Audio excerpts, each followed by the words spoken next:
संकट चतुर्थी व्रत कथा। बोलिए गणपति महाराज की जय। भालचंद्र गोरी सुवन रिद्धि सिद्धि भरतार, ध्यान धरे गजराज को होवे बेड़ा पार। श्री पार्वती जी ने श्री गणेश जी से पूछा कि हे पुत्र, माघ बदी चौथ के व्रत का विधि विधान क्या है। तो गणेश जी बोले कि हे माता, इस चौथ को तिल चौथ के नाम से पुकारते हैं। इस दिन पूजा में गणेश जी व चौथ माता को तिलकुट्टे का भोग लगाया जाता है। इस महीने में भालचंद्र गणेश जी का पूजन किया जाता है। अब कहानी इस प्रकार है। किसी गांव में एक सेठ रहता था। उसके कोई संतान नहीं थी। सेठानी इससे बहुत दुखी रहती थी। एक बार उसने पड़ोसियों की स्त्रियों को गणेश चौथ का व्रत करते हुए देखा तो उनसे पूछा कि आप जिस व्रत को कर रही हैं वह किसका व्रत है और इससे क्या फल प्राप्त होता है। औरतें बोली कि यह चौथ माता का व्रत है। इसके करने से अन्न धन पुत्र एवं सुहाग आदि सब कुछ प्राप्त होता है। तब तो सेठानी बोली कि यदि मैं गर्भ से रह जाऊं तो चौथ माता का व्रत करके 1.25 किलो के तिलकुट्टे का भोग लगाऊं। कुछ समय बाद वह गर्भ से रह गई पर भोग नहीं लगाया तथा बोली कि हे चौथ माता, यदि मेरे पुत्र पैदा हो जावे तो मैं 1.25 और 1.25 दोनों मिलाकर 2.5 किलो तिलकुट्टे का तेरा भोग लगाऊंगी। गणेश व चौथ माता की कृपा से उसके पुत्र भी हो गया, पर उसने तिलकुट्टा नहीं चढ़ाया।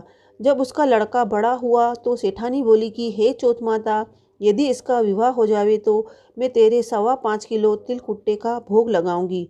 गणेश और चौथ माता की कृपा से उसकी सगाई होकर ब्याह भी हो गया, पर उसने तिलकुट्टा नहीं चढ़ाया। चौथ माता उस पर कुपित हो गई। जब उस लड़के की बारात चढ़कर उसके फेरे पड़ने लगे और अभी 3 ही फेरे लिए थे कि चौथ माता गरजती घुर्राती बिजली की तरह आई और उस लड़के का अपहरण करके ले गई और गांव के बाहर एक पीपल के पेड़ पर ले जाकर बैठा दिया। सब लोग हक्के भक्के रह गए कि वर कहाँ चला गया। कुछ दिन बाद वह लड़की गणगौर पूजन को जाते हुए पेड़ के पास से निकली तो पेड़ से लड़का बोला, आओ आओ मेरी अर्ध ब्याही नार आओ। तो वह भागी हुई घर गई और माता से सब समाचार कहा। सब घर वाले वहाँ जा पहुँचे और देखा कि यह तो वही दूल्हा है और उसी भेष में पीपल पर बैठा है।